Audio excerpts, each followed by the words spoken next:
10,000 টকাটো দিব গলো এগৰাকী মহিলাই মোৰ লগত সেলফি উঠিলে সেলফিটো নহল মোবাইলটো অলপ বেয়া আছিল তেতিয়া মই কলো যে বাইদেউ মোবাইলৰ ফটো উঠা নাই এইটো মোবাইল বেয়া ভাঙি দিলা তো বলো বাইদেউ ভাঙি দিলে মোবাইল কেনেকে কৰিব এই 10,000 টো পাম নহয় মোবাইল এটা কিনিব এতিয়া মই আপোনালোকক কৈছো এই 10,000 টো আপোনালোকে ফেক বুলি নাভাবিব জুনতটো পাব এইটোলৈ কোনো টেনচন নাই কিন্তু এই 10,000 পিছত অহা বছৰ মোৰ মনত ইচ্ছা আপোনালোকক 25,000 টকা সেই কাৰণে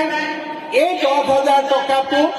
আপোনালোকে ভাল কৰি খৰচ কৰিব যাতে আমি আপোনালোকক অহা বছৰ আকৌ 25,000 টকা দিব আৰু 25,000 পিছত মোৰ মনত ইচ্ছা আছে আৰু 50,000 টকা তাৰমানে 10,000 জুনত দিম 2025 2026 25,000 2027 50,000